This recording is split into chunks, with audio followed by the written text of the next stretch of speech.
Welcome back to another episode of Harmonious at Lunch, the show that fuels your business success. I'm Brandon Gano, your host and guide through the world of harmonious business growth.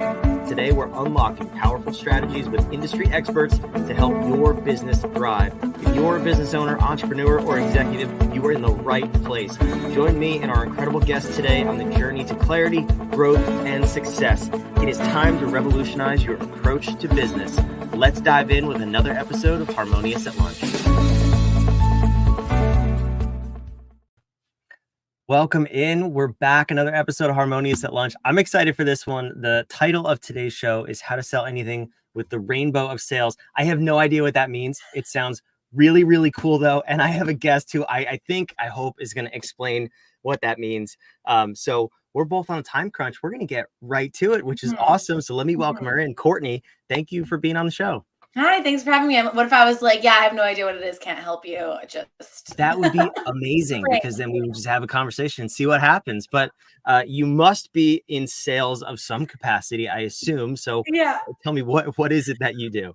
Yeah, so my background is in sales copywriting. And so my work is really catered towards service providers and online course creators who have online based businesses. And these are the kind of folks who end up realizing they need some kind of page, whether it's on their website or it's a landing page that sells people on hiring them or enrolling in their program. And so my expertise is, I like sales in general, but is really in crafting the words that go on those pages. You know, my favorite part of sales copywriting is none of it at all. You're in good company, I would say, because most people, when they have even on their to-do list, write sales copy, it usually comes with like a puke emoji next to it, right? It's like, I'd rather do, my favorite thing I've been saying for 10 years, because I've been teaching this for a long time, is I'd rather stab myself in the eye with a rusty fork than write a sales page. And the problem with that is, it's so relatable. I mean, it's like funny, but it's relatable. The problem with that is that if that's the energy we inject into our writing, that is what our target clients are like. Even if it's not conscious, that's what's coming through, because writing is such an inherently creative task. And so you have to move away from that. So my favorite thing is to make it easy and fun, as easy as possible and as fun as possible. You still have to do the work. But I think for most people, they're making it so much harder than it needs to be. I love that. I love the approach, easy and fun. It's just an energy shift. If you approach things with that energy, it's going to go a lot better. So I'm excited to dive in, but I'm curious. You've been doing this for 10 years. I think you said you've been in the industry for over 13 years at this point. Yeah, it's been a long time. I'm a dinosaur in online business. Yeah. Well, I mean, your words, not mine, but anyway. But I'm curious, what got you into, I guess, copywriting and sales in general? So of all things, my bachelor's degree is in French, so completely seemingly unrelated. Once I got my bachelor's degree, I actually moved to France for a couple of years, and I was teaching English in an elementary school part-time. And while I was there, I was like 22, 23. I was trying to figure out, what do I want to do with my life? What job do I want to get? And there's not many things that go along with a French degree other than living in France and trying to figure that out, right? So I stumbled on this world of online business. This was back in like 2011. And I saw people like Marie Forleo online, who is teaching like women how to start businesses online. And I was like, wait, hold the phone. I could like start an online business and never get a real job. So that's really where it started for me. And then it took me a year or two to really get anything off the ground that I would say resembles a business. But I did start offering like services and freelancing. And I just started throwing things at the wall and trying to figure out what worked. And the reason I got into sales copy is because I started out as a resume writer. My background was in writing, and I used to work at the writing center in my college. And when I was, when I created an ebook to teach people how to write their own resumes, nobody bought it. And it was like $12. And I was so upset because I had like a few hundred people in my audience at that point. It was a lot easier back in that day to grow your audience online, and nobody bought it. And I was like, oh my God, I'm a failure. I suck. Like, I'll never be able to do this. And then, once I had my pity party, I decided to dive in to figure out what actually gets people to buy things online. So now, like $12 I can handle. I've sold things in my own business up to $12,000, like no problem. So, but in all of those things, whether it's a $12 ebook or a $12,000 high ticket coaching program, the sales page is always following the same formula. And that's really where that, like you said, that little tease hook thing, that rainbow of sales really comes in, because the rainbow of sales is all about how you position what you're selling so that the person who's reading it goes, oh, that's me. I need that. I love that. And you make it sound so simple. Try. That's so amazing about you. So. This is not easy. And I've done it. I've hired people to do it. I've gotten good results and bad results. And I know I'm nowhere near you in terms of skill. That's not what I'm saying, but you make it sound very easy and it's not. So I'm curious, what is the rainbow of selling? Yeah. First of all, and what is this pattern that we need to be aware of? Exactly. So the rainbow of sales is my version of what I think is a pretty fairly well known in the sales universe kind of metaphor. So I've heard this said, I think sort of the old school one is something about you're an island and you need a boat to get to the other island. And it's basically like where you are right now, where you want to be, and then what's going to get you there. And those are really the three factors that you need. So for me, I grew up in the era of Lisa Frank journals in elementary school with all like rainbows and glitter and unicorns. And I used to love drawing rainbows with a cloud on one end and a pot of gold on the other. That's the rainbow of sales. Like I've literally like leveraged something I used to doodle as a child into my best, most branded concept in my business. So the cloud represents where your target clients or customers are right now psychologically. What is going on for them that is frustrating, that they don't want? Some people call that the problem, the pain points, all that. Those things people can get a little annoyed by. But essentially, what is going on for them right now that they don't like, that they're frustrated with, as it pertains to your offer? So that's that core problem. And then on the flip side is the pot of gold, which is what is their ultimate desired result? What is that transformation? What do they want to make happen? And we need to make those things specific. So we can't have a list of like 20 things. I start with that, but then we need to figure out what's the core one and as tangible as possible so that we're clear on who we're speaking to, what their core problem is, what their desired result is. And then the rainbow represents your offer, your business, whatever it is you're selling, as the bridge between those two places. So once you're clear with somebody, whether this is in a sales conversation or on a sales page or anything else, you're essentially going to go, hey, what's the problem you have? Or is this the problem that you have? And once that's clear, you go, okay, what's the result you want instead? What is like your ultimate, where would you like to be with this in a month, 6 months, a year, whatever's relevant to your offer. And then you could say, okay, so here's the thing that I'm selling you. I usually don't use those words, but just to be vague. And here's how that can help you to get from where you are now to where you want to go. And those three factors, that's not all there is to selling, but it's like 80% of the heavy lifting. Really, anything else after that is overcoming objections and answering questions. We talk about this all the time at What If, is the 80-20 rule. What is that tiny little thing that's going to get you the majority of the way there? And in terms of running your business and your operations, just do that. So yes. In terms of sales, how do you go about identifying that 20% that's going to get the biggest lift before you worry about the objections? Yeah. So in terms of the language and like resonating with people, is that what you're asking? Yeah. Like when you're working with a client to write a sales page or design an offer, how do you go about that process? Yeah. So I'm always going to start with, I call them your muses. So most people call them like your ideal client avatars or something like that. I like muses, because I like to brand my own concepts and not use what everyone else is using. But I also like it because I want people to, instead of inventing a person, which is totally fine and that works for a lot of people and it's a very tried and true concept. But I always struggle with that one because I'm like, well, I could just invent anything I wanted and I still don't know if it exists. Like, I don't know if this person exists. So what I do is every time I'm creating an offer, I'm helping someone else with their offering and designing that or positioning it. I want them to tell me 3 people they actually know who are a perfect fit for this offer. And I want to dig in on each of those people's, like, what's the right word there? Rainbow of sales. So I'll ask whenever someone's stuck, this is what we do. Okay. Tell me one of your muses. And they'll say, okay, one of my muses is Jessica. And Jessica is a mom and she's overwhelmed, whatever it is, right? And so, okay, what is Jessica's problem? And I'll just listen to the client, just sort of like word vomit on that. Okay, what is it that Jessica wants? Who is Jessica jealous of? What is it that she's really trying to create that she hasn't been able to do herself?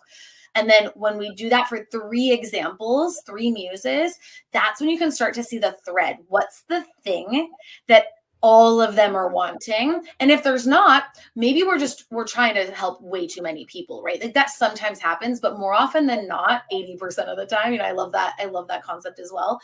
80% of the time, it's going to go, oh, this is the way we need to talk about this. So it's a good rule of 3 concept, because I feel like 1 could be an outlier, 2 could be a coincidence, but once we've got 3, now I can start to see a trend, and I can see, okay, what is that real pain point that I can help to solve? That's really interesting. I hate the idea of an avatar, because Me like you too, said, honestly. they're made up, and it's your perception of what's out there, but it's not real. Yeah. I like the idea of using real people and people you personally know.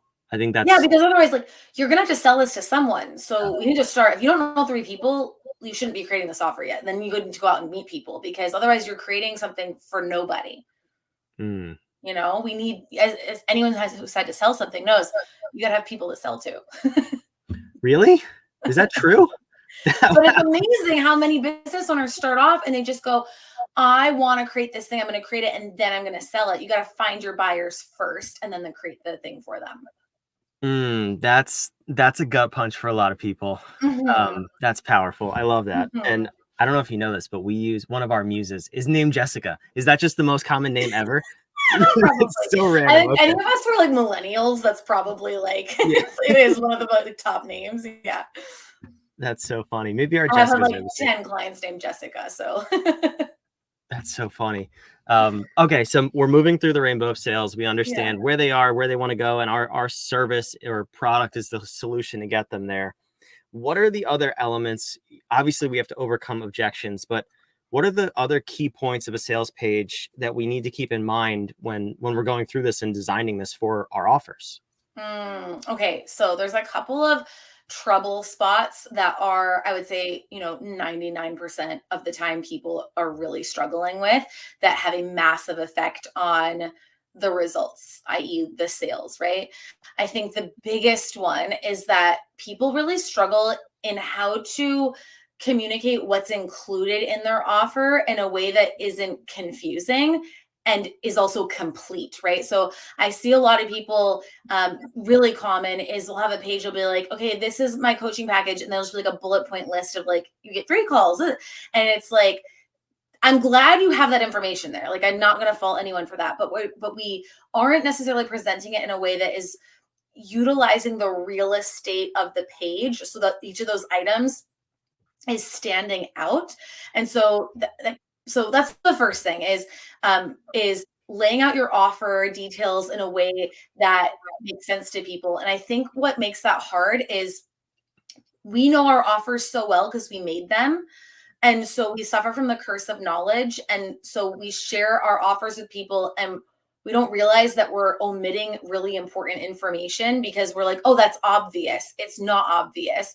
So I like to think of it as you want to present your offer in a hierarchical order, meaning, okay, what are the main components of your offer? Like if there are like 2 or 3, like let's say, so I have a high ticket coaching program and my 3 main components are there's the course, there's coaching, and there's critiques. Okay. So then it's like, you're kind of just orienting them to like, okay, that's the main structure. Okay. Then within the course, there's all these things. Then within the coaching, this is how that works. And then with the critiques, this is what that is. So you need to kind of give people the information from big picture to small details in that kind of way. I think that's the biggest mistake people make. And that's a very, feels like a very logistical answer, but it's a very logistical problem, right? And then the second thing that comes up is just, I call it, I love the word hierarchy, I guess, but it's important on sales pages because you've got this long page and you've all this stuff on it and you need to use visual cues so that people know what to look at or else they become overwhelmed really easily.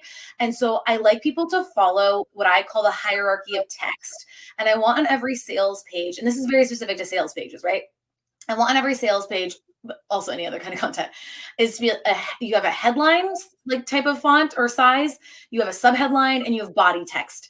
A lot of people, what happens is they have like their headlines are all different sizes and different areas, and then they have too many different fonts. And it's amazing how just literally, I know it's so basic, but literally just going in and saying, okay, for every section on my page, the headline is, 25 point font. For the subheadline, it's 18 point. For the text, it's 14 point, like whatever that is.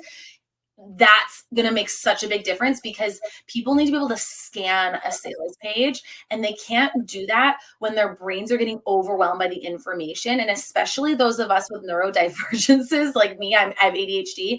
I'm such a scanner. But even if you watch look at any heat map data on sales pages, what happens is people will look at the page, they'll kind of read the first bit, the rainbow of sales, more intently, so important, right?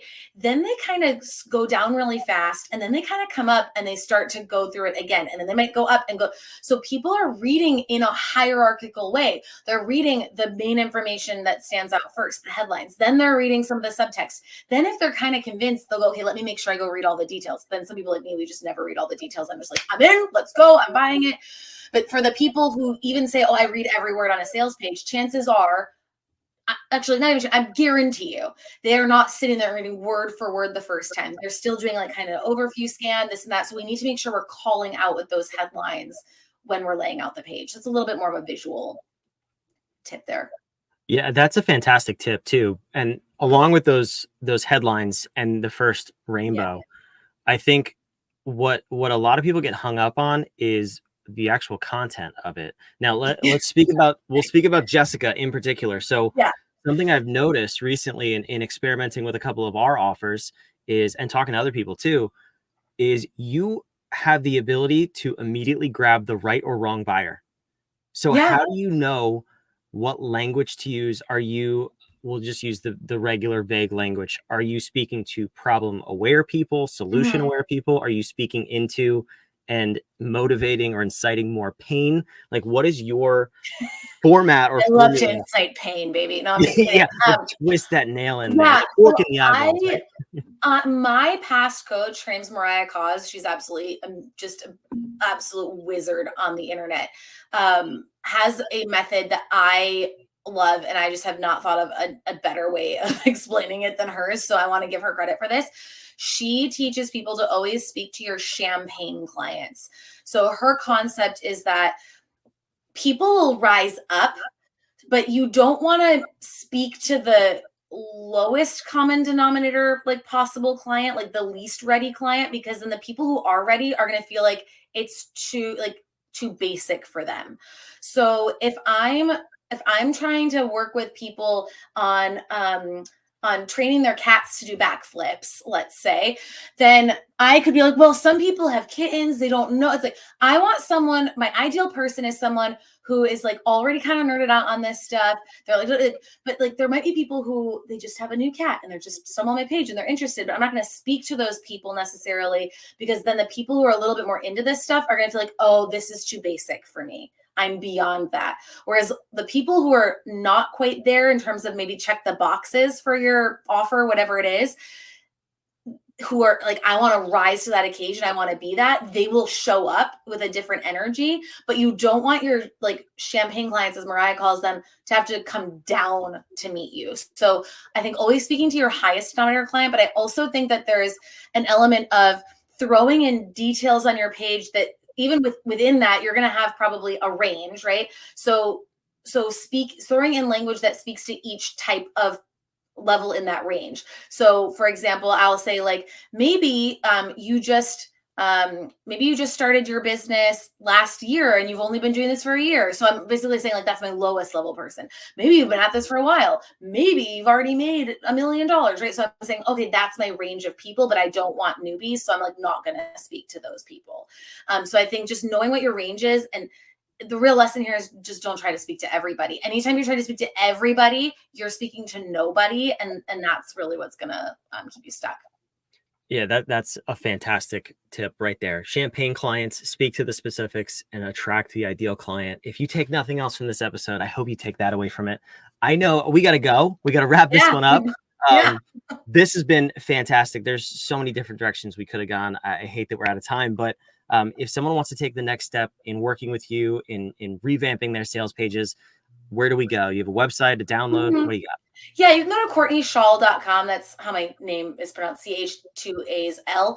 But I have free sales page templates. They're Google Docs that are the entire framework. Like everything I just talked about. If you go to CourtneyChaal.com/template or templates, it's either template, singular or plural, then you'll be able to download. It's two Google Docs. One is more for a service and one is more for a course sales page. But those are fantastic. Like I love offering those for free because they're like should be paid, but I'm like, no, I want to give them for free so everyone goes and gets them, right? So it's like literally tells you, put this headline here, put this information here. It's like a template for the copy for your page. That's fantastic. I just looked it up because I'm for a friend, I'm going to send it to you. Yeah, for a friend. Someone No, who's really struggling. I'm going to go not do this course. myself. Enough of this garbage. I need this help too. It is CourtneyChaal.com/template. No S. Template, just one. And then Yeah. I surprise you by giving you two, but I already ruined the surprise. So So look at that. Bad copywriting or ever. Incongruent with her templates. Courtney, this was so much fun. I would love to have you back for a part 2. I'm going to go do this. I'm going to download go these work on your templates. Yeah. revise my sales pages and see where it gets me. And I'll let you know on part 2. But for those of you listening, watching, wherever you are, thank you for listening. First and foremost, love to have you here. Make sure you subscribe, comment, so we can continue doing this ridiculous show that we do here and bring on amazing guests like Courtney. Courtney, thanks again for coming. We'll see you on the next episode of